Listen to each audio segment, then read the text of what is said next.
예, 안녕하세요. 김원열의 진보 하나로 오늘도 어김없이 여러분들 시청자분들하고 이렇게 만나게 됐습니다. 여러분 반갑습니다. 요즘에 얼마나 날씨가 좋아요. 꽃도 활짝 피고, 진보의 꽃도 활짝 피기를 바라면서 오늘 김원열의 진보 하나로 방송을 시작하겠습니다. 시작하면서 보니까 5577님이 스티커와 별풍선도 이렇게 보내주시고, 예, 고맙습니다. 그리고 아주 반갑습니다. 예, 또, 드래곤 세븐님이 스티커와 별풍선 선물해 주셨네요. 고맙습니다. 자, 여러분, 진보대 통합, 여러 가지 이제 궁금하신 점도 있고, 그러실 텐데, 오늘 주제는 보험과 복지, 그리고 진보대 통합 문제를 다루겠습니다. 여러분들 지금 손님들이 이렇게 와 계신데요. 먼저 보조 진행자인 안누리님 인사하시죠. 반갑습니다. 지사냥꾼입니다. 예, 여러분들 지사냥꾼님 진행을 아주 잘하시죠. 예, 그 다음에 여러분들 들어보셨는지 모르겠네요. 보험소비자협회라고 있는데 여기에 대표이시고 또 시민회의 복지국가와 진보대 통합을 위한 시민회의 공동대표이시기도 한 김미숙 대표님 와 계십니다. 저 인사하시죠. 네, 안녕하세요. 반갑습니다. 예, 오늘 아마 굉장히 재밌고 또 유익한 시간이 될 겁니다.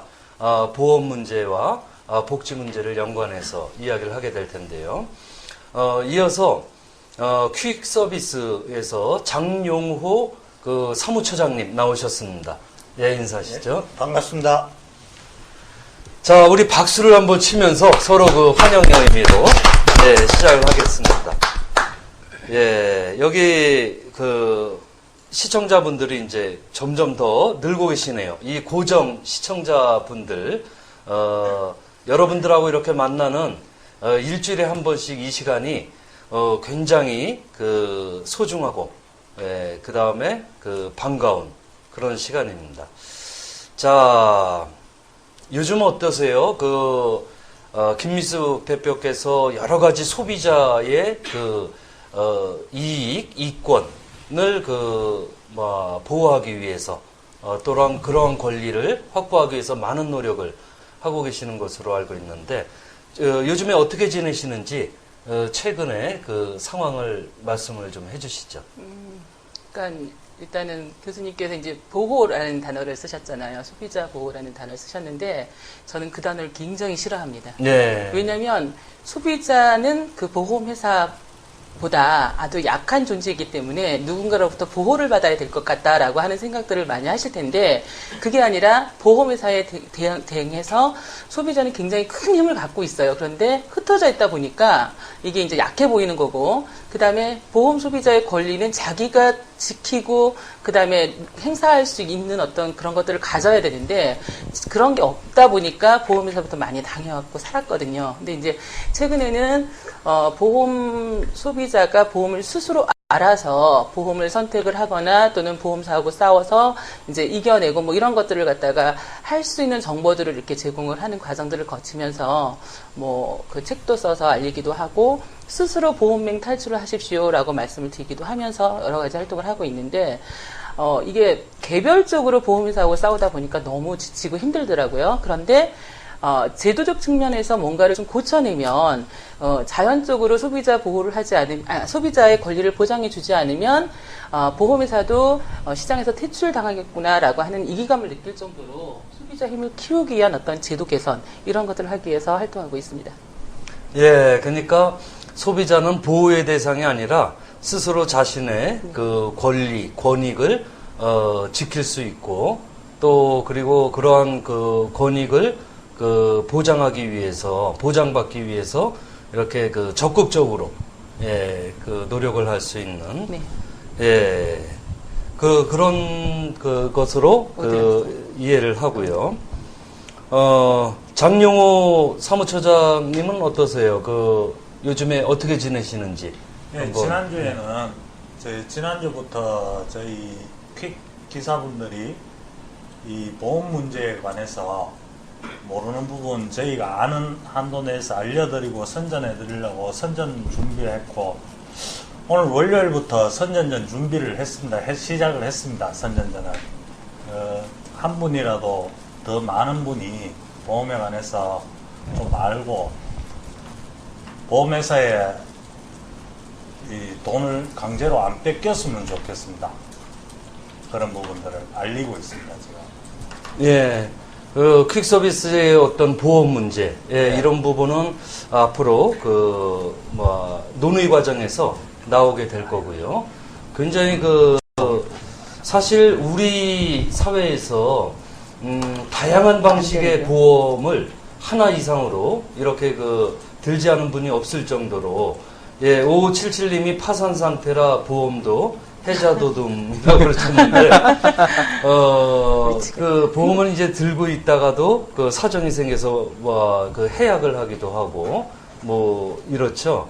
예, 그래서 지금, 마침 여러분들이 질문 이렇게 하시는데, 김미숙 대표께서, 대자볼 글 쓰신다고, 뉴스타, 777 뉴스타가, 김미숙 대표 지금, 여기, 닉네임이죠? 네. 예. 그래서, 이런 기능이 있어, 이거, 저도 이렇게 들어가서 해볼 수도 있겠네요. 예, 좋네요. 보험은 하여튼 우리 주변에 이렇게 이야기를 들어보면, 이 보험 스트레스가 아주 대단하더라고요. 그런데 이야기를 보험부터 시작하기보다 복지 문제서부터 이야기를 시작을 해보겠습니다. 왜냐하면 복지라고 하는 것이, 시민의회에서도 굉장히 중요하게 생각을 하는데, 김미숙 대표께서 생각하시는 복지, 네. 어떤 것이 복지라고 생각하시는지, 예, 한번 말씀을 해 주시죠. 제가 생각하는 복지란 국민이면 누구에게나 주어진 권리를 누리고요. 그 다음에 의무를 이행하는 것이 보장되는 것이라고 저는 생각을 합니다.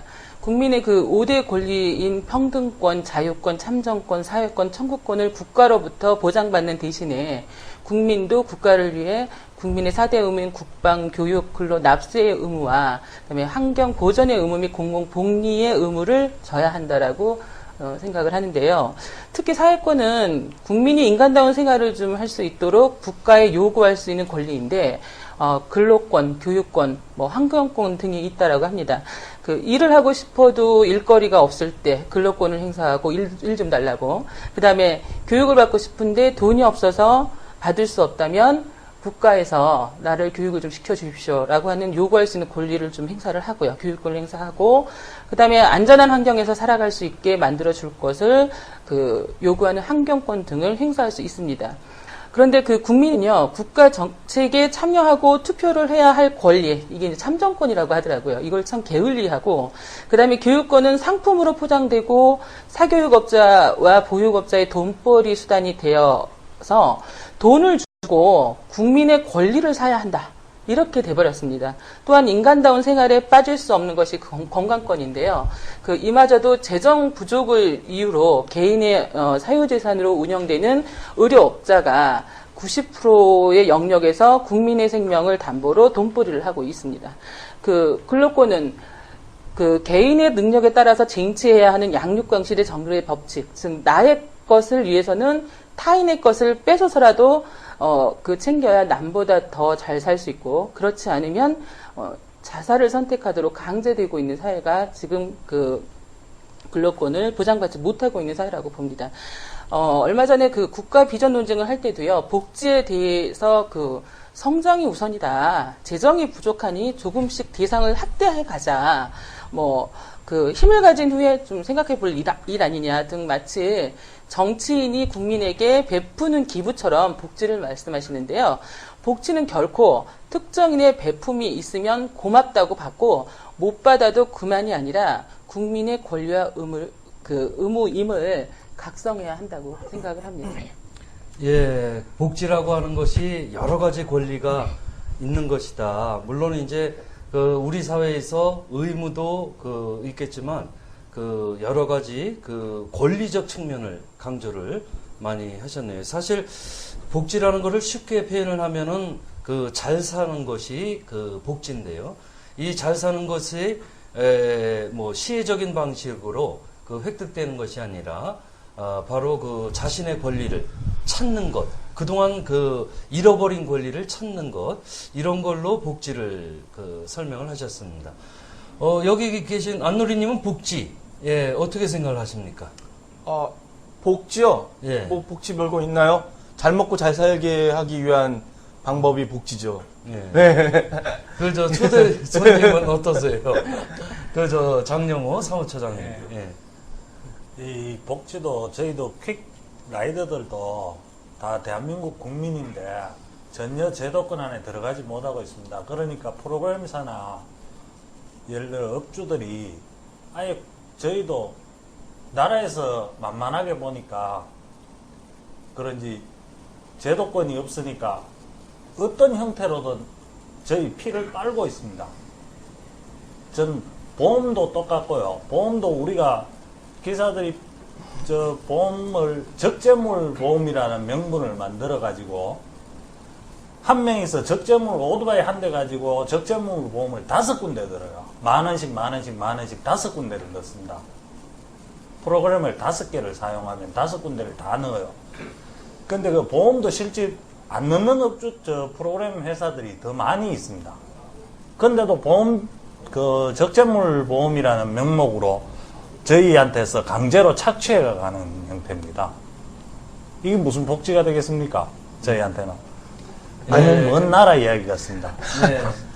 그러니까 그 복지 자체가 우리 사회에서 잘 이루어지고 있지 않다. 특히 퀵서비스의 경우에 복지라고 하는 것이 여러분들도 시청자 여러분들도 복지가 어떤 것이고 우리 사회에 무엇이 부족한지 대안은 뭔지 뭐 이런 거를 함께 소통하시면서 시청하시면 좋겠습니다. 자, 근데요. 좀 전에 여기 그의 여름님이 이런 말씀하세요. 퀵이 직종인데 무슨 직종을 또 이렇게 올려주셨는데요. 직업의 종류가 직종이죠. 근데 직업이라는 것 자체를 인정을 못 받는 사람들한테는 직업의 직종이라는 것 자체가 없어져요. 이게 지금 현재 상황이 퀵서비스 상황이 그래요. 이게 그렇기 때문에 전혀 뭐 아무것도 되지가 않는데 아무것도 없으니까 그래 우리가 민간업자들이 해줄게 하면서 중간에서 해주는 건 하나도 없이 강제로 가져가요. 그러면서 그것도 가져가면서 속여서 그냥 가져가는 게 아니라 강제로 너희들 일하려면 무조건 보험 가입해 이런 식으로 그래놓고서 보험 무슨 사고가 나면 하나도 해결해 주는 거 이런 일들이 오르죠. 예, 사실 우리 사회에 열심히 일은 하는데 법적으로 제대로 보장 못 받는 그러한 분야가 이제 그 특수고용직 노동자들 같은 경우가 그렇죠. 예컨대 그 노동법으로부터 보호를 받지 못하는 직종이라고 할 수 있고 그 중에 이제 퀵서비스도 사실 법적인 보호를 제대로 못 받고 또 보험 문제에 있어서도 굉장히 어려움이 많은 걸로 그렇게 이야기를 제가 듣고 있는데요. 자, 복지는 지금 사실 진보정당이 오래전서부터 내세운 거긴 하지만은 최근에 보수적이거나 또는 극우적인 그런 정치 성향을 갖고 있는 정치인 또는 정당들조차도 복지를 얘기합니다. 그러니까 너나 없이 복지를 얘기를 하는데 이런 현상은 과연 어떻게 보는 게 좋을까요? 너나 할 수 없이 너나 할 것 없이 우리 사회에서 복지를 얘기하는 현상 굉장히 바람직한데 항상 얘기가 나오는 게 복지 그거 좋아 그런데 잘 먹고 잘 사는 것 이런 것으로서 좋은데 돈이 어디 있어? 라고 하는 이 재원 문제가 굉장히 화두로 등장을 하고 그랬죠. 이런 어떤 재원 문제에 있어서 김민숙 대표께서는 어떻게 보시는지 복지가 좋은데 그리고 이것이 국민의 권리인데 여기에 필요한 재원은 어떤 식으로 마련돼야 되는지 한번 말씀을 해보시죠. 예. 일단은 정치권에서 말씀하시는 복지를 하려면은 돈이 필요하다라고 하면서 가장 그러니까 내세우는 게 뭐냐면 돈이 필요한데 그 돈은 뭐냐면 국민의 세금이다. 이렇게 말씀을 하시면서 많이 주려면 많이 걷어야 되는데 국민들이 싫어하지 않겠느냐. 이렇게 말씀들을 하시면서 일단 조금 적게 들어가는 거 위주로 좀 해보자. 이제 이런 생각들을 하시는 것 같아요. 근데 중요한 건, 내면서 받고 받으면서 줘야 되는 것이지, 제가 써야 될 부분은 저 혼자 마련해야 되고, 또 다른 사람이 써야 될 부분은 또 제가 또 마련을 해줘야 되고, 이렇게 세금을 낸다는 건 조금 아니다. 그게 복지냐라고 했을 때 그거는 좀 이렇게 좀 좋아할 사람도 있지만 불편해할 사람도 있기 때문에 좀 행복이라든가 뭐 이런 거에서 조금 멀어지는 것 같고요. 일단 제가 좀 생각을 해봤는데, 국가에다 내는 세금이 뭘까라고 이제 이렇게 보니까 그 국민 개개인의 생로병사에 필요한 것을 마련함에 있어서 그 필요할 때 그 쑥쑥 꺼내쓸 수 있게 국민의 곳간에 돈을 채워 넣는 것이라고 생각을 합니다. 그러니까 국민의 곳간에 세금으로 채울 때는 반드시 내가 쓸 때만 꺼내 쓰는 것이 아니라 내 아이가 또는 내 부모가 또는 내 이웃이 또는 내 후손이 꺼내 쓰고요. 그 다음에 채워가면서 만들어가는 것이라고 생각을 하는데요. 문제는 국민의 곳간에 들어있는 것을 꽃감처럼 마치 생각을 해가지고 국민이 반대해도 쑥쑥 빼먹어 버리는 그런 일들이 이제 비일비재하고 그런 권력가들에게만 그 세금을 쓸 수 있는 권리가 있다는 거예요. 국민한테 의사도 묻지도 않고 자기네들이 쓰고 싶은 데만 쓰고 그다음에 국민이 요구를 글쎄요 해본 적이 있는지는 모르겠지만 잘 요구를 안 하잖아요. 그러다 보니까 우리가 좀 쓰고 싶다라고 하는 목소리는 굉장히 작고 조금밖에 없고 그러면서 그냥 자기의 먹거리는 자기가 마련해서 살아야 되겠다. 이렇게 이제 하다 보니까 실질적으로 이제 비용을 부담을 하면서 그 다음에 국민의 곳간은 텅텅 비어가고 오히려 그냥 이렇게 구멍이 숭숭숭숭 뚫리는 형태로 막 이렇게 유지가 되고 있어서 이런 문제들을 좀 문제 삼아 보자. 제발 좀 무관심으로 살지 말자. 열심히 내가 살고 또 나만 잘 챙기면 될 거라고 판단을 하다가 어느 순간에 오면 혼자서 감당을 못하거나 또는 가족이 서로 감당을 못하는 상태가 돼버리면 가정이 파탄이 되거든요. 그랬을 경우에는 사회로부터 뭔가 받을 수밖에 없는 처지가 되는데 사실 잘 살 때는 열심히 냈습니다. 물론 국가로부터 받는 것도 있었지만 받지 못하는 경우도 상당히 많았거든요. 그런데 제가 진짜 어려움에 처했을 때는 국가에서 아무 걱정 없이 이렇게 줄 수 있는 어떤 그런 제도가 돼 있으면 좋을 텐데 그렇지 않아서 어려운 그런 일들이 많이 일어나니까 일단은 이제부터는 그러한 어떤 그 세금에 대해서 내가 주인이다라고 해서 주인의식을 갖고요. 어떻게 쓰였느냐, 또 얼마큼 부담시켰느냐, 그 다음에 국민한테도 제대로 돌아오게끔 만들고 있느냐, 이렇게 일일이 간섭 좀 했으면 좋겠습니다. 내 집을 마련하고 학자금을 내고 또 의료비를 내고 노후 생활을 하는데 필요한 미래의 비용을 은행 등의 금융업자한테 내맡겨서 금융위기로 한순간에 훅 날려버릴 위험에 처하기보다는요, 국가를 좀 금융업자라고 생각을 하고요. 세금이 아닌 저축이나 예금 그리고 보험으로 국민의 곳간을 만들어 보면 어떨까 하는 생각을 하기도 합니다. 이미 3대 사회 보험 1연금으로 저축을 하면서도 일을 내고 싶지 않아도 내고 받지도 못할 세금으로 오해하고 있는 경우가 많은데요. 한번 생각을 해보면 사람이 태어나서 죽을 때까지 쓰고 가는 의료비가 1인당 평균 한 8천만 원 가까이 된다고 합니다. 대부분은 보험료만 내다가 노인층이 되면 수시로 의료기관을 이용하게 되는데 지금은 건강하니까 보험료 내기를 꺼려하다가 어느 날 찾아온 병마와 마주하게 되었을 때 병마와의 싸움보다 준비하지 못한 의료비 때문에 병마에게 지게 되는 일을 막기 위해서라도 국민건강보험이 필요한 것인데요. 이를 두고서는 지금까지는 보험료만 내니까 손해봐라고 생각하는 게 아니고 죽기 전에 꼭 찾을 수 있는 어떤 국민 공동의 재산이다 이렇게 생각을 하시면 좋겠습니다. 예, 꿈꾸는 뭉치님이 네. 곳간지기를 어떻게 관리할 것이냐도 중요하다고 네. 생각하신다고 맞습니다. 말씀을 했는데 네. 실제 곳간이라고 하는 것 자체가 이제 재원과 연관이 되죠. 근데 흔한 논쟁의 핵심이 뭐냐면은 기존에 받는 세금만으로 복지가 이루어질 수 있는가 아니면은 이게 증세를 별도로 해야 되는가 증세를 한다 그럴 때 국민에게 할 것이냐 아니면은 그 재벌들에게 그 증세를 할 것이냐 뭐 이런 그 문제들이 쟁점으로 등장한다고 생각을 합니다. 안노리님 어떠세요? 그 증세 문제, 재원 마련의 어떤 필요성이 있다면 그것에 대해서 증세는 어떤 식으로 이루어지면 좋겠는지 한번 말씀을 해주시죠. 뭐 아주 간단합니다. 이게 부자 감세한 거 다 없애야 돼요. 아주 간단해요. 이명박 정부 들어서 이제 법인세 감세해 준 것들 있잖아요. 삼성전자가 순이익을 냈던 것들 16조 원에 대한 거. 그 중에서 과연 이제 감세해 준 것들을 빼면 얼마나 돼야 될까? 이거 생각해 보면 간단히 답이 나오는 겁니다. 법인세를 지금 12%를 내고 있는데 그거를 한 18%, 16%나 18% 정도로 올리게 되면 그건 당연히 복지재원들은 충분히 다 하고도 남는 거거든요. 삼성전자 16조는 순이익 냈지 않습니까? 예? 5대 재벌기업 78조 원 만들었지 않습니까?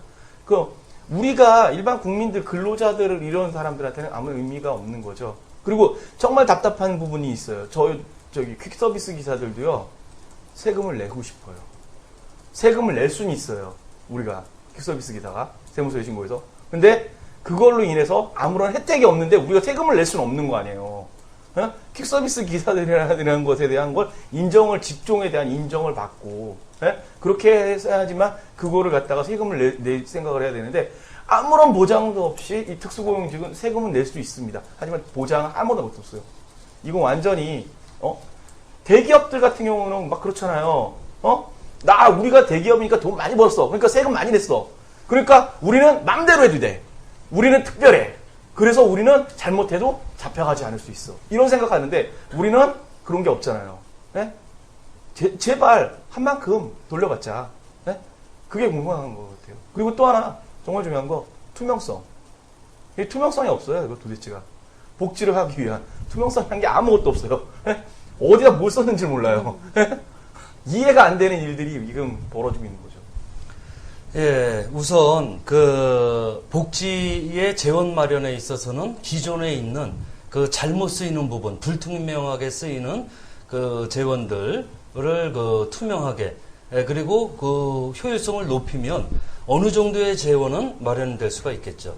그래도 남는 문제가 어떤 시혜적 의미의 복지 정책이 아닌 한 보편적인 복지를 추구한다고 했을 때, 또는 복지국가를 추구한다고 했을 때는 어마어마한 이제 돈이 필요한데, 그래서 우리 사회가 이제 평화체제가 돼야 국방비에 들어가는 비용이라든가 이런 것도 절감이 되고, 그 다음에 또 경제 개혁을 통해서 바로 소득이 있는 곳에 세금이 있다는 그 명확한 원리를 재벌들에게 분명하게 뭐 부여를 한다거나 뭐 이런 것도 분명히 필요하리라고 생각합니다.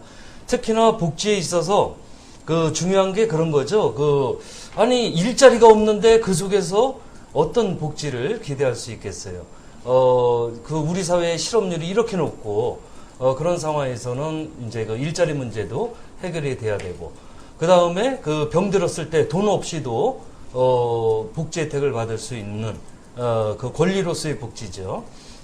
그런 주거권이 또 보장되고, 또 다른 측면에서는 어떤 거예요? 교육이라든가 이런 것도, 정부가, 학생들에게, 학생들 부모에게 부담시키는 방식이 아니라, 세금을 잘 활용해가지고, 재원을 바탕으로 해서, 교육이, 의무 교육을 제대로 시행해야 되는, 뭐 이런 우리 실생활에 하여튼 중요한 문제로서의 복지 문제를 지금 우리가 다루고 있습니다. 근데 저는 이제 예. 재원에 대해서 꼭 세금만이 복지를 실현하는데 필요한 재원으로 만들 수 있는 것인가, 저는 그렇게 생각을 안 하고요. 물론 세금도 하나의 어떤 복지비를 마련할 수 있는 재원이 될 수가 있고요. 그 다음에 이제 이 각종 보험사에다 내고 있는 보험료 있지 않습니까? 이 보험료들도 그러면 이 세금의 형태로 내야 될 부분을 어떤 특정한 기업한테 이익을 먹으라고 국가가 특혜를 줌으로써 그 보험료, 그러니까 세금으로 내야 될 어떤 재원을 보험료의 형태로 사기업한테 내게 해가지고 그들의 이권을 보장할 목적으로 돈을 내게 하다 보니까 국민들이 내는 어떤 복지비에 필요한 그 세금 규모나 또는 그 보험료로 내고 있는 그 규모가 실제 우리가 누리고 있는 그 복지의 혜택에 비해 너무나도 낮은 수준 아닌가 이런 생각이 들어서 그 국가에다 내는 세금과 그다음에 뭐 영리 쪽에 사기업들한테 내고 있는 어떤 보험료의 형태의 어떤 그런 그 재원들을 하나로 좀 통합을 해서 세금의 형태로 내면서 아까도 말씀하셨지만 세금은 낼 수는 있다. 그런데 국가가 보장해 주는 게 없잖냐라고 말씀을 하시면서 그래서 세금을 못 내는 부분도 있다. 안 내는 부분도 있다. 이렇게 말씀하실 수 있는 거거든요. 그런데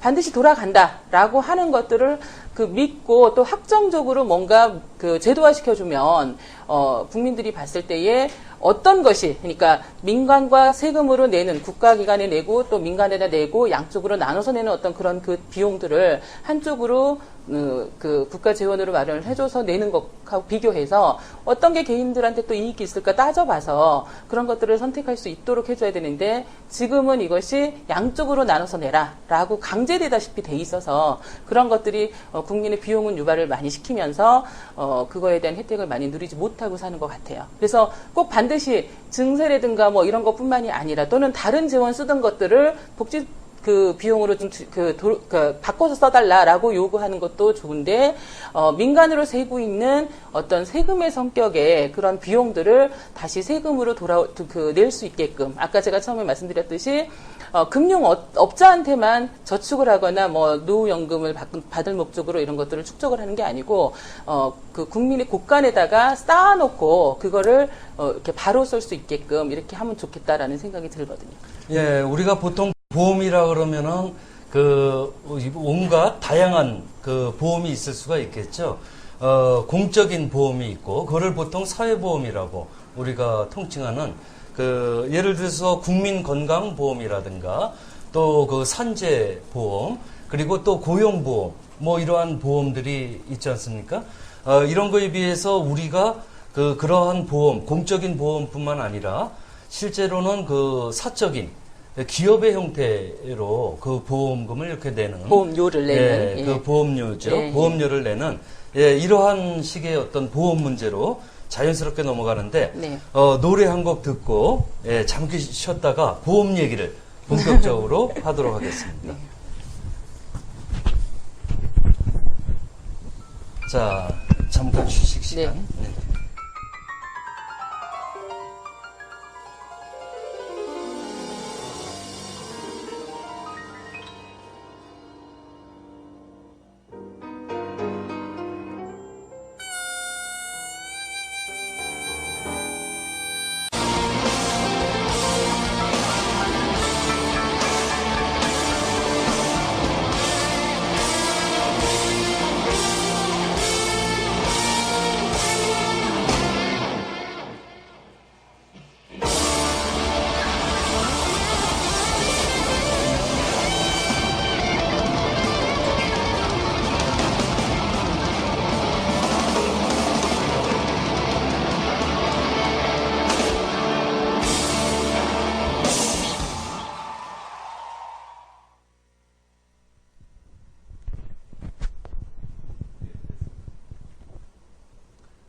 자, 여러분 그 휴식 시간을 조금 줄여서 그 여러분들하고 소통하기 위해서 5577님 스티커 한 개 고맙습니다. 최근에 여러분 진보대 통합 궁금하시죠? 그 중요한 토론회가 2개 있었습니다. 하나는 그 진보 통합이냐 야권 통합이냐라고 해서 커널뉴스 싱크TV에서 촬영을 했던 것이 11시에 오늘 저녁 11시에 이제 방송이 될 겁니다. 여러분들 잘 이렇게 시청을 해 주시고요. 그 다음에 비공개 토론회였는데 그 대북 통일 정책 그러니까 진보대 통합 연석회의에서 바로 토론회가 있었죠. 어제 거기에 제가 발제를 했습니다. 우리 사회에 하여튼 쟁점이 되는 그 문제에 대해서 토론하고 이런 내용에 대해서도 좀 이따가 소개하는 시간을 갖겠습니다. 지금 여러분 복지 문제를 우리가 다루고 있고요. 복지 국가 문제죠. 우리 사회의 중요한 화두입니다. 누구나 복지를 얘기한다는 것은 앞으로 이제 복지의 흐름으로 우리 사회가 진행이 된다는 것을 의미하는데 이 복지 문제를 국가적 차원, 그러니까 체계의 문제, 체제의 문제로서 국가 체제의 문제로서 만들기 위해서는 우리가 굉장히 잘 준비를 해야 진보가 복지 국가를 만들 수 있다고 생각을 합니다. 예, 여러분 강정기지 반장님이 11시부터 또 이어봐야겠군요. 그랬는데 예, 실제로 제가 내용에 대한 좀 소개를 이따가 해드리도록 하고 지금 보험에 관한 얘기를 좀 하겠습니다. 김민숙 대표께서는 보험이 그냥 이론적인 측면뿐만 아니라 실제 실무 경험도 있으신 거죠? 네. 한번 소개 겸 어떤 체험을 했었고 보험에 대해서 말씀을 좀 해주시죠. 그러니까 이제 저는 좀 성격이 굉장히 소극적이라 누구 앞에 나가서 말을 한다거나 이런 성격이 아니었는데 그래서 이제 영업이라고 하는 거는 저는 제 성격상 절대 못한다라고 이제 생각을 했던 사람인데 어떻게 우연찮게 보험 회사에서 이제 교육을 받게 되고 보험 모집인으로서의 활동을 좀 했었습니다. 그 시기가 이제 95년도 2월인데요. 열심히 팔았습니다. 열심히 팔았는데 그때 당시에 이제 개인연금을 많이 팔면 많이 팔 수 있게끔 국가가 제도화 시켜줬었는데 예를 들어 소득공제라든가 이런 것들을 통해 가지고 장점이 있는 금융 상품인 것처럼 저희들한테 교육을 해서 저도 물론 그 상품을 되게 많이 팔았습니다. 근데 나중에 제가 알게 된 거죠. 우연찮게 어느 신문에 대문짝만의 크기로 개인연금이 20년 후에 반토막이 난다라고 하는 제목을 달아가지고 연금에 대한 비방 기사가 뜬 겁니다.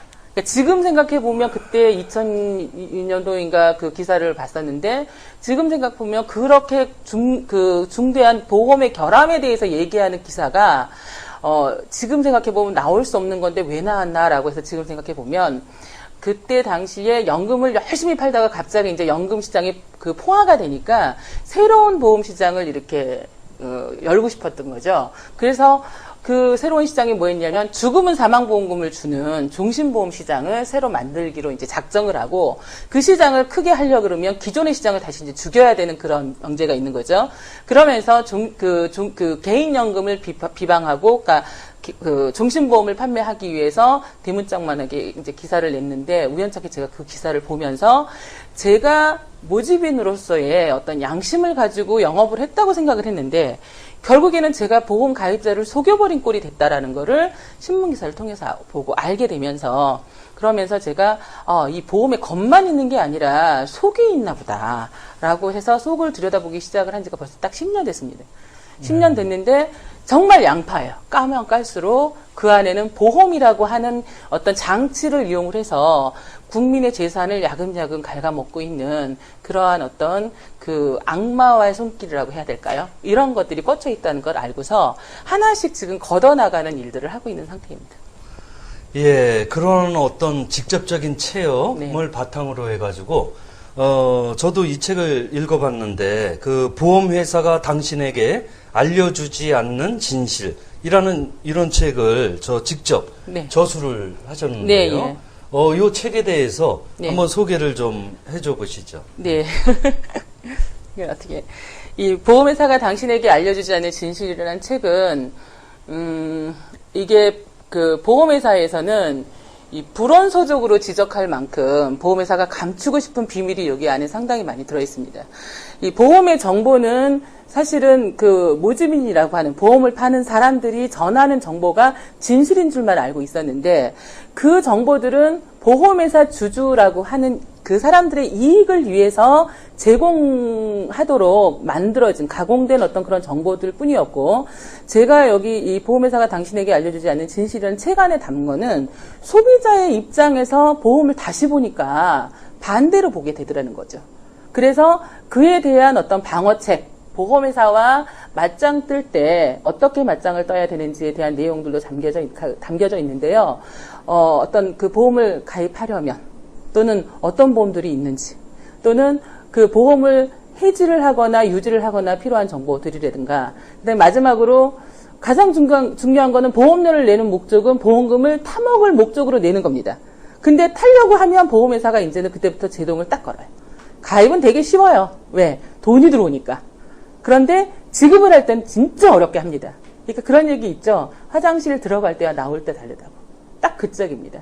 근데 이 책을 처음에 접하고 나신 분이, 읽으신 분들이 그 사례를 이렇게 주시는 거 딱 보면, 보험회사하고, 그러니까 암 진단이 돼서 보험회사한테 보험금을 달라고 청구를 딱 했는데 그 돈이 1억 원이 가까운 돈이었습니다. 그런데 안 준다고 해서 전전긍긍하고 있다가 우연찮게 이 책을 보고 여기 나와 있는 그 내용을 가지고 보험회사하고 싸웠더니 바로 지급이 됐다고 합니다. 만약에 그 건을 가지고 소송을 했다라고 하면 기본적으로 들어가야 될 어떤 소송 비용들이나 뭐 이런 것들을 다 떼내고 그다음에 지급을 인정할 때까지 시간까지 계산을 해보면 보험금을 받아도 오히려 비용으로 들어가거나 이미 때가 늦어버린 거죠. 그러니까 1,000만 원이 있으면 될 돈을 안 주니까 뭐 빚 없고 막 이렇게 쓰고서 보험사하고 싸우고 뭐 이렇게 하다가 보험금 1,000만 원을 갖다 받았다고 하더라도 빚 갚고 그 다음에 소송 비용 내고 그러고 나면 치료할 돈이 없다는 거죠. 그래서 보험을 드나마나한 그런 내용들이 돼버리니까 그래서 사전에 보험을 어떤 걸 들어요? 라고 굉장히 많이 물으세요. 근데 저는 거꾸로 묻습니다. 보험을 알고 계십니까? 보험을 모르면 가입하지 마십시오. 이렇게 얘기를 하면서 이 보험에 대한 정보를 알려드리고 그다음에 그 가입이라든가 그다음에 유지하는 어떤 대처법 이런 것들을 알려드리고 있습니다. 그런데 이게 2007년도 11월 달에 나온 책인데요. 보험에서도 상당히 많이 그 책들을 많이 씁니다. 근데 보통은 재테크 책이라고 해가지고 보험 재테크 뭐 이렇게 이제 쓰는데 저는 보험 재테크가 아니고 보험은 손테크입니다라고 얘기를 합니다. 그러니까 보험이라고 하는 것이 그 정의를 내리다 보면 보험이 뭡니까? 라고 얘기를 하는 거 보면 저는 그렇게 정의를 합니다. 보험이란 내 돈은 타인한테 주고 그 다음에 타인의 돈이 나한테 오는 거라고 얘기를 합니다. 근데 대부분의 내 돈은 타인한테 주는 조건이 더 많습니다. 저한테 돌아오는 경우는 별로 없어요. 근데 그 타인 중에 사고를 당한 사람, 예를 들어서 사망을 했거나 또는 장애를 입었거나 또는 암 진단이 되거나 해서 엄청난 어떤 의료비가 들어갈 사람한테 내 돈의 일부가 간다라고 하면 아, 내가 기부를 했다. 또 내가 저처지가 됐을 때는 내가 또 받을 수도 있겠구나. 이런 기대를 가지고 보험을 드는 건데요. 사실은 그 사고 당한 사람들한테 가는 돈보다 보험사 주주한테 가는 그런 이익권들이 훨씬 더 많습니다. 저는 왜 그 이권을 특정한 아주 소수의 보험사 주주한테 주십니까? 차라리 다른 방법을 선택을 해서 주주한테 이익 갈 것이 국민들한테 다수한테 가고 또 나한테도 올 수 있게끔 만들면 안 되겠습니까? 라고 이런 얘기를 많이 하는데 차차 또 얘기를 하는 예.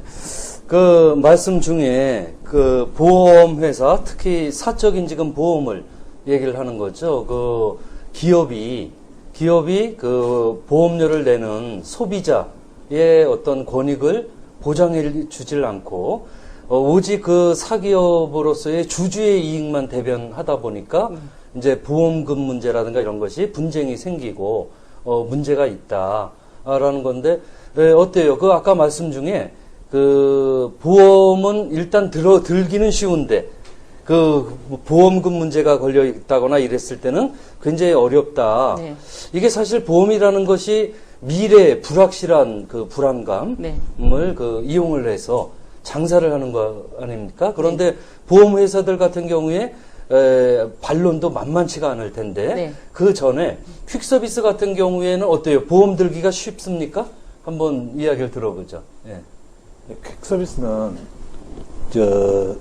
열악하기 때문에 지금 뭐 종합보험이나 이런 걸 오토바이는 들기가 힘듭니다. 힘들고 이제 책임보험 하나만으로 보통 다니는데 기사분들이 그 종합보험을 들었다 그래도 오토바이는 빗길이나 눈길 이런데 악천후에 잘 넘어집니다. 혼자서도 잘 넘어지는데 혼자 넘어져서 다치는 부분이나 이런 부분들은 보험 혜택이 전혀 없습니다. 보험약관에. 그러니까 저희는 보험을 들었다 그래도 실제 대인 대물 이렇게 해서 보험 책임보험 그 수준에서만 들지 종합보험을 실제 받아줄 보험회사도 별로 없어요. 저희는 보험 취급 안 합니다. 오토바이는 보험 취급을 안 합니다. 하는 경우가 허다합니다. 이 오토바이가 혼자 넘어졌을 때는 안 다칩니까? 다친다고요. 다치면 전혀 보험 혜택이 없습니다. 보험회사하고는 무관한 일이에요. 그런데도 보험을 넣으라 그러잖아요. 정부에서는. 그러니까 모순이죠. 그리고 예, 그리고 이제 또 이제 재밌는 게 있어요. 그 오토바이 보험 같은 경우에 이제 퀵서비스 보험이 있어요. 퀵서비스 보험이라고 선전하는 상품이 있어요. 근데 이제 그 상품의 그 보험료를 알게 되면 진짜 까무라치게 비쌉니다. 진짜 엄청나게 비싼데 이게 더 웃기는 거는 그러면 정말 퀵서비스 하다가 사고 난 거에 대해서 그 퀵서비스 보험이라는 거는 보장을 해주느냐? 전혀 없거든요. 그 부분에 대해서 좀 얘기를. 예, 그 부분은, 퀵서비스 보험하고, 퀵서비스에 보면 종합보험을 넣으면, 적재물 보험을 제가 알기로는 안 넣어도 되는 걸로 압니다. 그 종합보험 안에 적재물이 다 포함되어 있기 때문에. 그럼에도 불구하고, 이 기사분들이 적재물 보험이라는 명목으로 프로그램 회사에서 가져가 버려요. 그것도 강제로.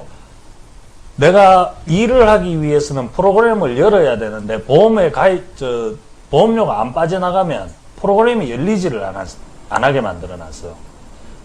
그래, 한 군데서 366원 정도가 매일 빠져나가는 거예요. 내가 쉬어도 빠져나가고, 일을 해도 빠져나가고, 근데 보통 기사분들이 3개, 4개는 보통 가지고 계시거든요. 프로그램을.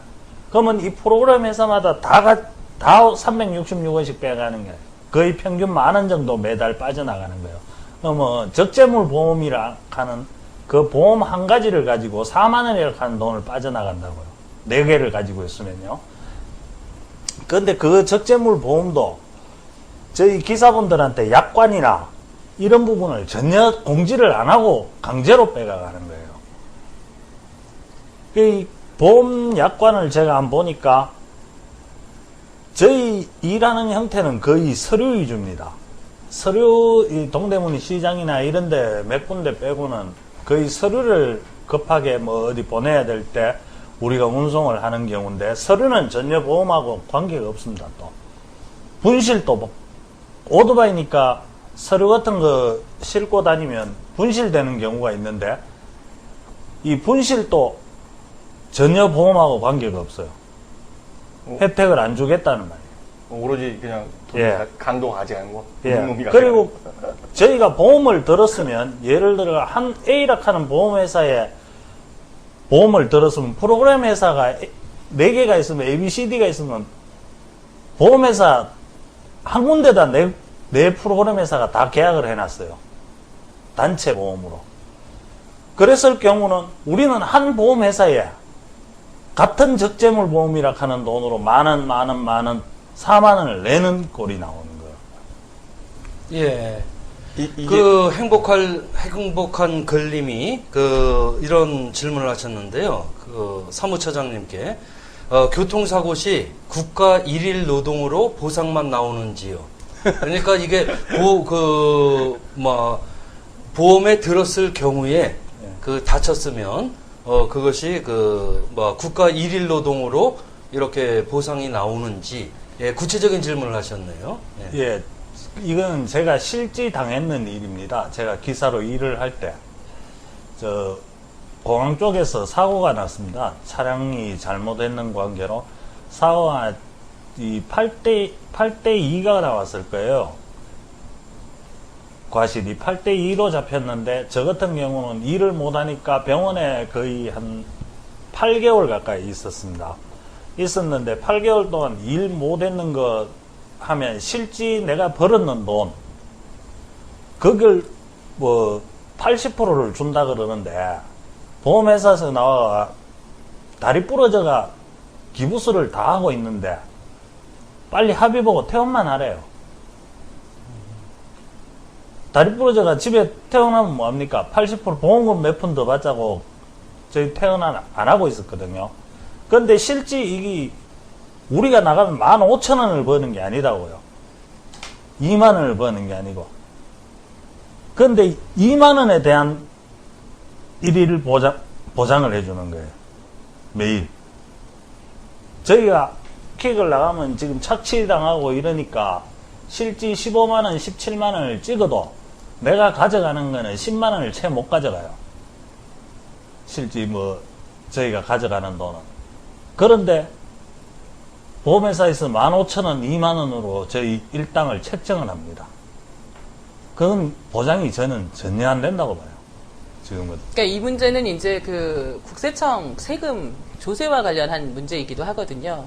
일반적으로 이제 면세점 이하 같은 경우에는 소득 신고를 하지 않아도 어차피 세금 낼 게 없으니까 뭐 신고를 안 받고 있는데, 사실은 면세점 이하라고 하더라도 모든 소득에 대한 거는 신고를 일단 받고, 그 다음에 세금을 안 내는 계층이면 안 내게 해주고 그 이상은 내게 해야지 그런 어떤 소득에 대한 근거가 남아서 교통사고를 당하더라도 그에 대한 그 배상금을 받을 수 있는 증거물로 이렇게 제시할 수가 있는데, 사실은 대부분의 이제 사람들이 그 면세점 이하의 이제 소득자들은 그 국세청에 신고를 안 합니다. 그러니까 증거가 없죠. 그러다 보니까 실질적인 소득에 대한 것만 주겠노라 이렇게 이제 얘기를 하는 거고, 그 다음에 특히나 이제 제가 생각할 때는 킥 서비스 같은 경우에는 이 보험회사에서 물러보는 거죠. 일반적으로, 예, 국가가 도시령 근로자의 최저, 그 임금이나 이런 걸로 그 지급을 해줘야 됨에도 2만원, 2만원대밖에 안 줬다고 하는 거는 그건 부당한 거죠. 네. 이 얘기는 뭐냐면, 보험 가입자들한테, 자동차 보험료를 낸 가입자들한테 돈을 받아서, 그 다음에 지급을 할 때, 예를 들어 보험료는 하루에 5만원씩 일당을 줘야 됩니다. 이렇게 계산을 해놓고는 실제 지급을 할 때는 2만 원만 지급하는 거죠. 네. 그러면 하루당 3만 원씩의 이익이 생기는 거예요. 근데 그 이익을 주식회사 형태의 보험자가 아니면 보험료를 낸 사람들한테 다시 돌려줄 수도 있을 겁니다. 그런데 이게 주식회사 형태의 보험자이기 때문에 그 차액을 보험사 주주가 독식할 수가 있어요. 그러니까 그 차액을 높이기 위해서 보험회사가 이런 그 보험료 내는 사람들한테는 보험료를 높게 내게 설계를 하고, 그 다음에 받아갈 사람들한테는 최대한 적게 주려고 이렇게 노력들을 많이 하면서 사회적 문제가 여러 가지로 막 발생하고 있는 겁니다. 예, 지금 보험 얘기가 네. 그 사적인 사적 보험의 그 측면에 이렇게 모아져 있잖아요. 그 퀵서비스 노동자와 같이 그 특수고용 노동의 경우에 그 4대 보험, 4대 보험이 아니고 네. 3보험, 3대 보험, 예, 예, 3대 보험, 3대 사회보험, 1연금이라고 1연금. 그러셨는데, 예, 좀 전에 말씀하신 거는 그러니까 퀵서비스의 그 사적 그 보험으로 그 말씀을 하신 거죠? 예, 예. 그러니까 이제 두 가지 방법이 있는데요. 하나는 내가 보험을 들어야 되는 것이 있고요. 그 다음에 하나는 타인이 들은 보험으로 제가 피해를 당했을 때에 그 손해에 대한 배상을 보험사로부터 받게 되는 배상보험이라는 게 있습니다. 그러니까 이 자동차 보험이라고 하는 거는 내가 개인적으로 드는 보험이 아니에요. 사실은 피해자가 그 가해한 그 운전자가 들은 보험으로 제가 보험금을 타는 거죠. 그런데 이런 어떤 배상 책임의 보험이 자동차 보험 같은 경우는 국가가 의무적으로 가입을 하게 한 거예요. 그러니까 말하자면 의무 가입을 시켰으니까 국민건강보험처럼 국가에서 관리하면 될 일이에요. 그런데 이 국가에서 한 창구에서 관리하면 될 일을 여러 회사가 주식회사 형태로 만들어진 어떤 그런 사업자가 야, 이 세금 이만큼 거둘 수 있으니까 이 세금을 사적으로 한번 관리를 해가지고 네가 좀 그 이익을 남겨먹을 수 있는 것들이 있으면 남겨먹어 라고 특혜를 준 겁니다.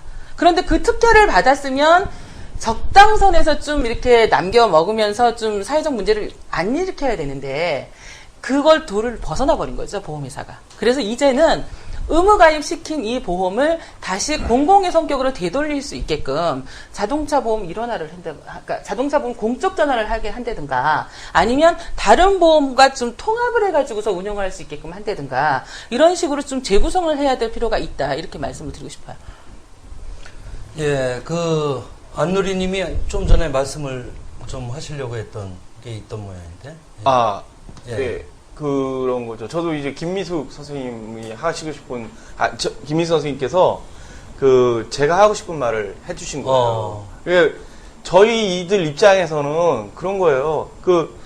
자동차 보험 일하려면 들어야 되거든요. 그럼 그거 국가에서 해갖고 진짜 퀵서비스 보험과 같이 그런 황당무계한 보험, 화물적재 보험 같이 그런 황당무계한 보험 이런 거 좀 없애줬으면 좋겠다라는 생각이 들고요. 여기 또 보니까 이 행복한 글님께서 이런 얘기를 하시더라고요. 제도적으로 사업자 등록을 하는지 아니면 화물 종사자처럼 가능하지 않을까요? 아, 맞습니다. 그렇게 하면 되죠. 근데요, 저희가요, 오토바이는요, 화물운송법상에 화물운송 사업자로 저희가 할 수가 없게 돼 있어요. 그래서 그 퀵서비스 노동조합에서요, 그 민주노동당 강기갑 의원님을 통해서 우리도 진짜 화물운송 사업자로 좀 만들어달라. 진짜 어떻게든 좀 해달라. 그래야 뭐가 좀 되지 않냐. 그래서 법안을 올렸는데 민주노동당 의석 아시죠? 뭐 이게 안 되고 있어요. 예? 야, 정말 너무하네요. 예, 진짜. 예? 이러면 안 되죠. 예? 정말 야당이 사람 진짜 무시하는데요. 우리도 17만 명입니다. 종사자가 17만 표 두고 보겠습니다.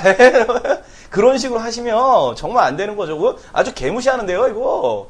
그렇게 하면 안 된다, 이거요. 진짜, 뭐 노동자성을 인정을 해주든지, 뭐 사업 등록이라도 해주든지, 뭐 화물종사자, 뭐 아무것도 안 해주고 말이죠. 그런 데다가 중간에서 보험회사는 다 착취해가죠. 이게 제가 지금 17만 명이라고 말씀드렸죠. 17만 명이 한 달에 10,000원씩 뜯긴다고 생각하시십시오. 한 달에 17억 뜯기죠. 근데 기사들이 얼마씩 뜯긴다고요? 한 개에 4개 정도, 이렇게 4개 정도 뜯겨죠. 그러면 17억 곱하기 4를 해보세요. 그 1년이라고 생각해보세요. 예? 그거를 지금 퀵기사들이 다 하고 있단 말이에요. 예? 근데 그거 아무것도 해주고 있는 게 없어요. 이게 완전 웃기지 않은, 미친 거죠, 이건 완전히. 예, 그 보험에 있어서 그 사적 보험 중에 특히 이제 자동차 보험과 연관해서 보험의 공공성 문제가 지금 화두입니다. 무슨 얘기냐면은 우선 복지 국가의 구성에 있어서 그 사회보험이라든가 이런 게 굉장히 중요한데 그 전에 우리 국민이 그 자동차를 갖고 있으면 누구나들은 자동차 보험의 공공성이 확보돼야 된다라는 주장을 그 김미숙 대표께서 하시는 걸로 네. 알고 있는데 네. 그 어떠한 영역이 자동차 보험을 포함해서 어떤 분야가 사회적 공공성을 확보하는 보험으로 네. 공공보험으로 네. 해야 되는지 어떻게 생각을 하십니까? 네. 그러니까 일단은 저는 그렇게 생각을 합니다. 지금 현재 보험의 종류라는 거는 사고의 종류별로 보험을 들게 돼 있어요. 즉 사고의 종류별로 보험료를 내게 하는데 사실은 해당되는 사고가 있을 때만 보험금을 주고 그다음에 해당되는 사고가 아닌 경우에는 보험료를 냈어도 받을 수가 없는 거예요. 근데 이게 사고의 종류별로 보험을 들게 하는 게 아니라 손해액에 대한 보험을 들게끔 해버리면 사고의 종류가 뭐든 간에 손해액이 얼마다. 그럼 그 손해액을 배상해 줄 수 있는 또는 보험금으로 지급해 줄 수 있는 그런 보험이 필요하다고 일단 생각을 하고요. 그 다음에 이제 킥 같은 경우나 기타 다른 어떤 영업을 목적으로 해가지고 두 종류의 어떤 차량들을 운행하시는 분들이 계세요. 예를 들어 자동차를 소유하고도 있기도 하고 오토바이를 갖고 있기도 하면서 또는 뭐 화물차도 갖고 있기도 하거든요. 근데 이게 차 종류별로 또 보험을 들어요. 그런데 그거를 사람의 이름으로 보험을 하나 들어서 사실은 내가 자동차를 운전하고 있으면 그 오토바이는 쉬고 있고 그 화물차는 쉬고 있잖아요. 이 얘기는 뭐냐면 차가 움직이지 않기 때문에 사고가 일어날 확률이 없다는 얘기거든요. 그런데 보험료는 다 내고 있는 거니까 이미 사고가 날 거를 대비해서 낸 거라면 그건 부당한 보험료가 되는 거죠. 그래서 사람의 그 명수대로 보험을 들게 해서 모든 사고에 대한 종류를 가리지 않고 그 사람의 손해액이 얼마냐라고 묶어서 그에 대한 보험금을 줄 수 있도록 또는 사실은 내가 사고를 입힌 게 아니고 내가 사고를 당했다라고 했을 때는 보통의 경우에는 지금 알고 있는 경우는 자동차 보험은 내가 일으킨 사고는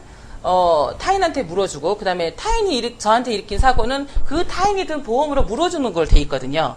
근데 저는 보험을 참 잘 들어놨어요. 여러 가지 보험금이 나오는 조건으로 뭐 대인 대물도 들고 자차 자손도 들고 뭐 무보험차 상해까지 다 들어놨는데 그러고 나서 운행을 했는데 상대방 상대방에서 제가 교통사고 딱 당했어요.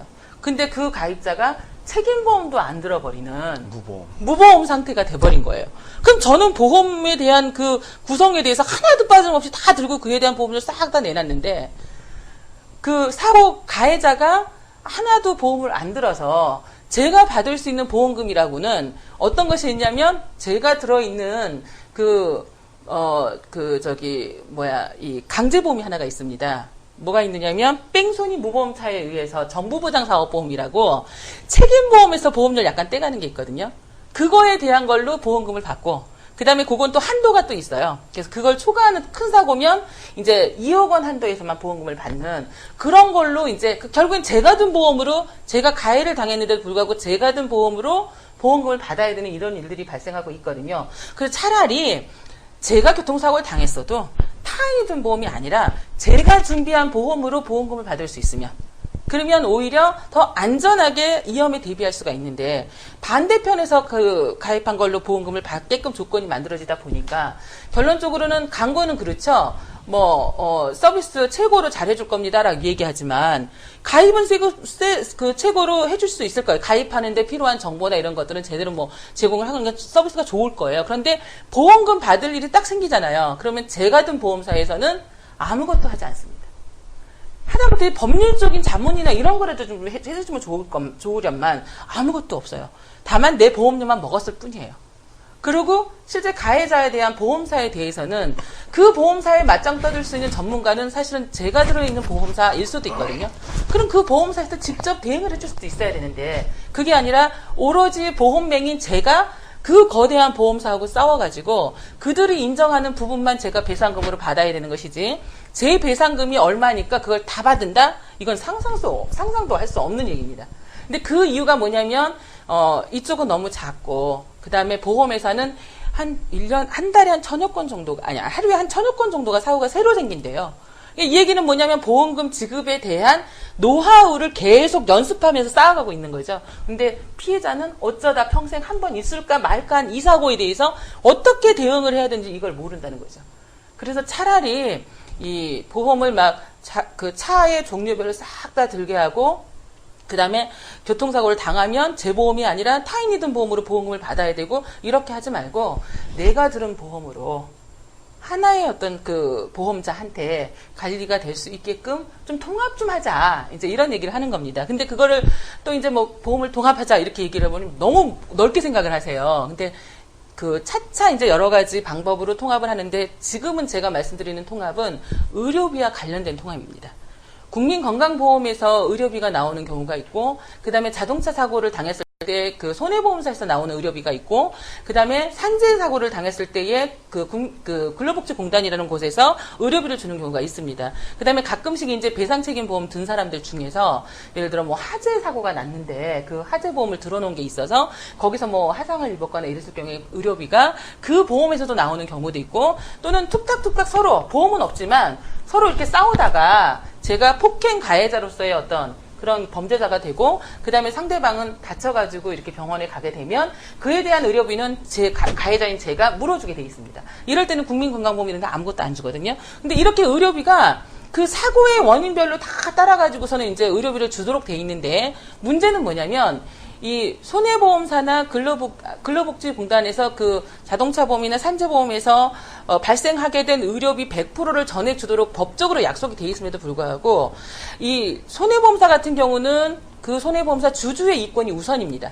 그 다음에 근로복지공단 같은 경우에는 누구의 이권이 우선이냐면 그 산재보험료는 누가 내고 있느냐면요. 기업이 내고 있습니다. 그러니까 기업이 내는 보험료를 낮춰주기 위해서 노동자의 보험금을 깎으면 깎을수록 더 좋은 거예요. 그래서 의료비마저도 싹 다 깎으려고 상당히 많이 노력을 합니다. 그러다 보니까 사고를 당한 사람이 자기가 의료비를 내야 되는 경우들이 생겨요.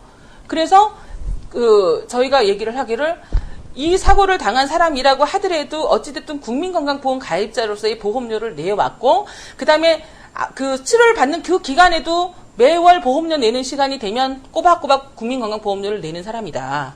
그 다음에 그 교통사고를 당해서 손해보험사가 의료비 100%를 줄 줄 알았는데 그 사고 이전에 일어난 질병이 있어서 그 질병에 대한 거는 손해보험사가 지급 대상이 아니라 그러면서 실제 발생한 의료비의 반밖에 안 주더라. 그럼 나머지 반은 피해자인 내가 다 내야 되는 거 아니냐. 이렇게 호소를 하세요. 그래서 제가 국민건강보험공단에다가 그 손해보험사에서 주지 않은 보험금, 그러니까 의료비의 50%를 국민건강보험에서 줘야 될 부분이 있지 않느냐. 그 부분은 좀 주십시오라고 얘기했더니 국민건강보험에서는 뭐라 그러냐면 우린 줄 수가 없다. 왜냐하면 손해보험사에서 능력껏 알아서 받을 일이지 우리가 관여할 수 있는 부분은 아니다. 당신은 손해배상을 받아야 되는 그런 어떤 그 보험회사한테 그 권리를 행사해야 될 사람이고 그 권리는 국민건강보험에서 챙겨주는 게 아니다. 이렇게 얘기를 하는 거예요. 그래서 보험을 사실은 국민건강보험도 들고 산재보험료 내가 내는 건 아니지만 저의 안전을 위해서 기업이 투자를 해야 되는 어떤 그런 사업비의 일종이거든요. 그런 부분. 그 다음에 자동차 보험이라고 하는 것들도 마찬가지로 의무적으로 가입을 할 수 있게끔 이렇게 돼 있는 부분이기 때문에 이 부분에서 생기고 있는 의료보장 사각지대를 해소하기 위해서는 차라리 의료비로 지불하라고 보험료 내주고 있는 것들을 국민건강보험 하나에다 내버리자. 그리고 의료비는 국민건강보험에서 다 받게 하자. 그리고 국민건강보험에서 주고 있는 의료비는 60% 정도밖에 안 되니까 사고를 당했을 때는 100% 다 받을 수 있는데 국민건강보험은 60%밖에 안 주니까 나머지 40%는 또 개인이 또 부담을 해야 되잖아요. 그러니까 요런 이 40%대의 부담액을 점점 떨어뜨려서 되도록이면 의료기관 이용을 했을 때 발생하는 모든 의료비에 대해서는 모든 환자의 모든 의료비는 국민건강보험에서 하나에서 주게 하자. 이게 보험 대통합의 의미예요.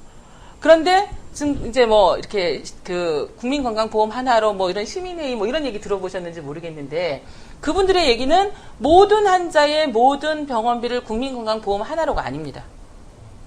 국민건강보험 환자의 모든 의료비를 국민건강보험에서 주는데 모든 국민이 다 보험료를 더 내주십시오. 이렇게 얘기를 하고 계세요. 이 얘기는 뭐냐면 교통사고 환자한테도 산재보험 환자한테도 보험료를 더 내게끔 하라는 얘기인데 실제 그분들한테는 줘야 될 게 없다라고 얘기를 하고 있으니 부담만 시키고 주지 말자. 이게 되는 거라 이건 얘기가 안 된다는 거죠. 예, 국민건강보험 하나로 네. 건강보험 하나로라고 네. 하는 그런 이제 운동에 대해서는 잠시 쉬었다가 노래 들으면서 쉬고 나서 본격적인 보험 이야기를 하겠습니다. 예. 노래 틀어주시기 바랍니다.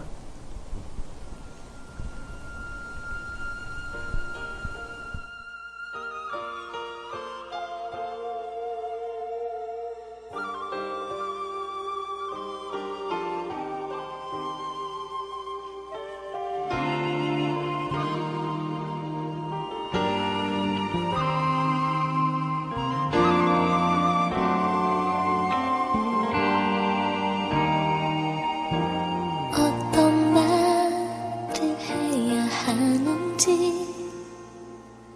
나 너무 가슴이 떨려서 우리의 나 그대로의 모습으로만 하고 있네요.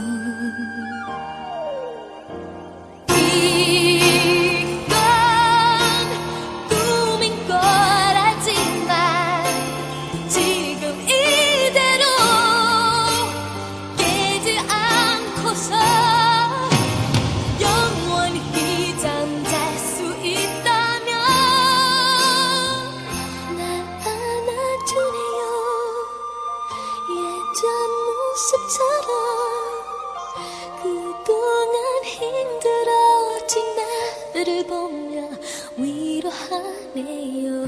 내 손을 잡네요. 지친 맘씨라면 지금도 그대 손은 그때처럼 따뜻하네요.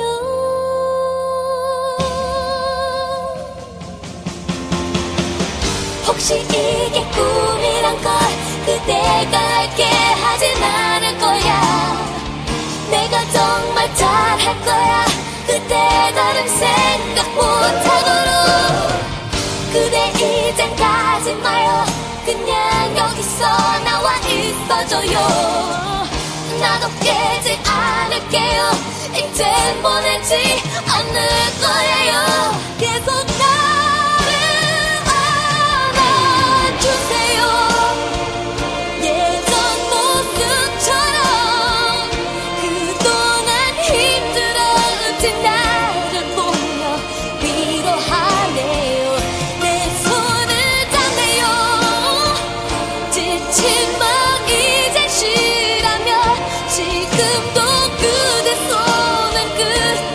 햇살처럼 따뜻하네요.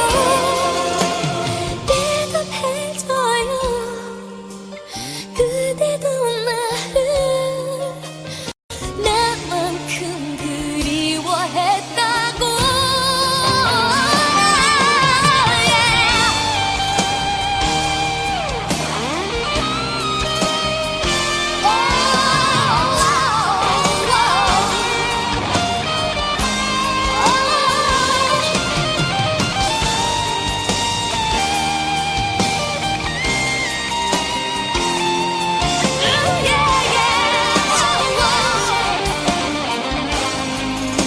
바보같이 뜨거워만 하는 날 보면 안쓰러운 미소로 이제는 먼저 갈게 미안한 듯 얘기를 하네요.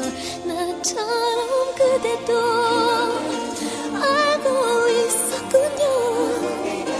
그래도 고마워요. 이렇게라도 만나줘서 날 알아주네요. 작별인 사라면 나 웃어줄게요. 이렇게 보내긴 싫은데 뒤돌아서네요. 다시 그때처럼 나 잠게 꺼나면 또다시 혼자 있겠네요. 또 멀리 가네요. 이제 익숙하죠. 나 이제 함께요. 또다시 보내긴 싫은데 보이질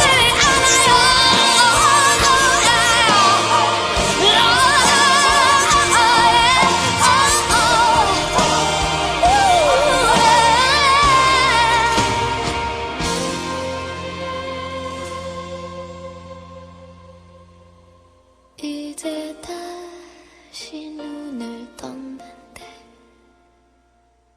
가슴이 많이 시리네요. 고마워요.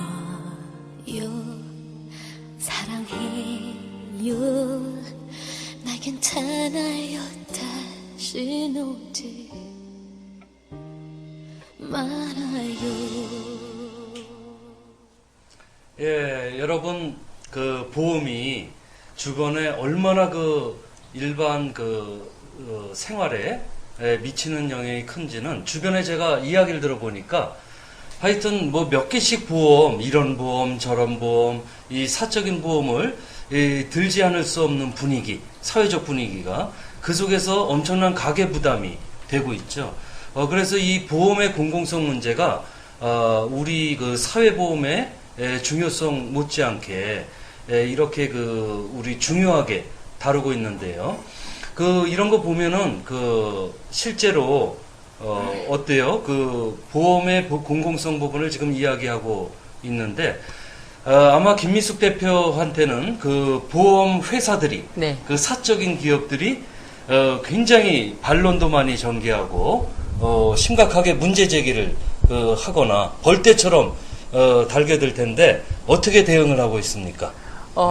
실제 이제 2006년도에 유스후라고 하는 프로에서요, MBC에 보험회사가 아주 주력해서 하고 있는 그때 당시에 또는 지금도 이제 주력하고 있지만 변액보험이라는 게 있었어요. 근데 그 변액보험에 대한 허위실에 대해서 3주에 걸쳐가지고 아주 낱낱하게 고발했던 시기가 있었는데요. 그 당시 이제 홈페이지에 자유 게시판 글을 보면 보험회사 쪽에서 나온 분들이 다른 댓글들이 상당히 많았습니다. 근데 그것이 이제 오히려 더 증폭이 돼가지고 더 많은 사람들이 댓글을 달게 되는 계기가 돼서 그들로부터는 보험에 대해서 부정한 어떤 그런 정보들이 이렇게 언론에 비추게 되잖아요. 그러면 보험회사 대응을 안 합니다. 오히려 침묵을 합니다. 왜냐하면 계속 더 들춰지니까. 그래서 이제 이런 얘기도 많이 들어요. 보험회사로부터 위협을 당하거나 이런 협박을 당하거나 이런 말씀을 하시거든요. 그래서 저는 그렇게 얘기를 합니다. 오히려 보험회사는 저를 해코지를 못할 것이다 라고 생각을 합니다. 왜냐하면 만약에 제가 무슨 일이 생기면 소비자들이 가만히 있지 않을 거라 생각을 해요. 그리고 보험회사가 그렇게 하지 않았어도 마치 보험회사가 그렇게 한 것처럼 아마 오해를 받을 수도 있기 때문에 제가 그럽니다. 아마도 저를 해치려고 하기보다는 저를 보호하려고 보디가드를 세워야 되지 않을까. 예, 이렇게 이제 발언을 하거든요. 그래서 저한테 함부로 얘기를 하지 못합니다. 그런데다가 저는 제가 제 생각을 그냥 막무가내로 전하는 게 아니고요. 제가 보험에 대해서 생각했던 그 내용에 대해서 일단은 금융감독원에 계신 분들한테 1차적으로 묻습니다. 보험에 대해서 이렇게도 생각해 볼 수 있지 않습니까? 라고 질문을 던져서 그 얘기를 자꾸 이제 막 이렇게 꼬여서 얘기하시다가 결국에는 제 말에 동의를 합니다. 아, 그렇게 맞습니다라고 얘기를 하면서 그것이 맞다라고 인정을 해주면 그러면 이제 그때서야 제가 보험은 이렇게도 보는 게 맞습니다. 오히려 지금까지 접하셨던 정보에 대해서 정보들은 오히려 소비자를 위한 어떤 정보가 아니라 소비자가 현혹돼서 보험사 주주의 이권을 높이기 위한 그런 어떤 그 수단으로 이렇게 이용당할 수가 있으니까 이렇게 그 보험에 대한 정보는 이렇게 아시는 게 오히려 맞다라고 판단을 합니다. 이렇게 전합니다. 예. 강정기지 반대님이 그 글을 읽고 이렇게 소심한 자랑을 하신다 그랬는데, 예, 뭐 책이라든가 글 이런 거는 넓게 읽으시고 서로 소통을 하면은 좋겠죠. 지금 저 보험에 대해서 이야기를 하고 있는데 아마 시청자 여러분들이 궁금해 하시는 건 이런 걸 거예요. 실제로 그러면은 우리 일상생활에서 과연 어떤 보험을 들어야 되는지 또는 말아야 되는지. 왜냐면 요즘에 광고를 엄청 하고 있지 않습니까? 온갖 보험들을, 예를 들어서 예전에는 한때는 종신보험도 있었고, 지금도 계속 종신보험이나 생명보험, 이런 것들, 또는 무슨, 상조회사 형식의 장례, 그런 것, 여러 가지 형태가 있는데, 보험에 대해서 구체적으로 고민하시는 분들을 위해, 그리고 또 퀵서비스에서도 굉장히 고민이 되는 문제가 있을 텐데, 우선 퀵서비스에서는 보험 어떤 부분을 고민을 하시는지, 그리고 그 얘기를 듣고 나서 김민숙 대표께서 어떤 보험은 들어라, 말아라, 이런 좀 구체적으로 한번 말씀을 해주시기 바랍니다. 그 사이에 무조건 1대1님이 별풍선을 선물하셨는데, 반갑습니다. 여러분, 반갑고요. 안누리님 반갑다고 또 그랬습니다. 지각했다고. 여기 질문들도 올라오고 그러는데, 여러분, 대한매체인, 이 커널뉴스 싱크TV 많이 후원해 주시기 바라면서, 이 보험에 대한 얘기가 도움이 많이 되시면, 열심히 선물 부탁드립니다. 먼저, 퀵서비스 사무처장님이신, 장용호, 처장님이, 어떤 식의 보험 가입을 원하는지 말씀을 지금 해 주시기 바랍니다. 건강보험 부분이나 저희 같은 경우는 오토바이가 혼자 넘어지는 경우도 많습니다. 그랬을 때는 저희가 병원에 가면 건강보험으로 해결이 안 돼요. 보험 처리를 안 해줍니다. 건강보험으로. 오토바이 타다 넘어졌다 그러면 교통사고라고. 혼자 넘어졌는데도. 그러면 이 건강보험을 또 해준다 한들 집에 저희는 열악한 환경에서 법 제도권이 없는 환경에서 일을 하고 있기 때문에 집에 담은 얼마라도 저축을 해놓고 있으면 되는데 저축도 못합니다. 이 수수료가 너무 높기 때문에 수수료에 다 뺏겨버리고 저축도 안 되는데 제가 혼자 넘어졌을 경우에는 보험도 안 돼. 생계비도 어디 나오는 데가 없습니다. 보험회사에서. 저는 이런 보험들이 아까 김미숙 대표님께서 말씀하신 대로 이루어졌으면 좋겠습니다. 저희 일하면서도 이 적재물 보험이라 하는 부분도 이건 저희가 들 게 아니고 업주 측에서 들어서 업주의 거래처를 저희가 배송하는 경우니까 업주가 적재물 보험을 들어야지 기사가 드는 건 아니라고 생각을 하거든요. 이 건강보험료 문제도 예를 들어 보험을 해주게 되면 저희 정부에서도 이런 적재물 보험 4개를 들게 되면 1년에 48만 원을 나갑니다. 48만 원이라고 한 돈이 나가게 되면 이런 부분들을 잡아내서 수정해갖고 어떻게든 건강보험으로 기사들도 오토바이 기사들도 법 제도 안에서 뭐 산재를 적용시켜 주든가 안 그러면 건강보험으로 우리가 넘어졌을 때 내 혼자 넘어졌을 때 건강보험으로 치료도 받게 해주고 기본 생계비라도 줘야 안 되겠습니까? 우리가 다리가 부러지면 그냥 기부수한 채로 나오는 기사분도 봤습니다. 혼자 넘어졌는데 기부수한 채로 3일 있다가 나와갖고 오토바이 타고 일하시더라고요. 예, 먹고 살기 위해서 그 보험이라든가 이런 사실 우리 사회의 사회 안전망이 워낙 취약하다 보니까 미래가 불안해서 이렇게 보험을 들더라도 또는 그 보험 자체가 제대로 된 보험이 이루어지지 않는 상태 이런 상태에서 깁스한 상태로 일을 해야 되는 상황. 사실 우리 많은 노동자들이 꼭 퀵 서비스만이 아니라 특수고용직 노동자 또는 비정규직 노동자들이 몸이 아프고 해서 이런 거를 개인적으로 해결할 방법을 참 찾기가 힘든 상황입니다. 자, 김미수 대표께서 이렇게 생각하시기에 우리 보험의 종류, 많이 들고 있는 보험의 종류, 또 퀵 서비스 문제와 같이 이 특수고용직 노동자 문제로 연관해서 그 보험이 어떤 거를 들면 좋은지 아니면 어떤 보험은 들지 않는 게 좋은지 좀 구체적으로 말씀을 한번 해주시죠. 저한테 신이 내려야지 그 대답을 할 수 있겠습니다. 그래요? 왜냐하면 보험은 복불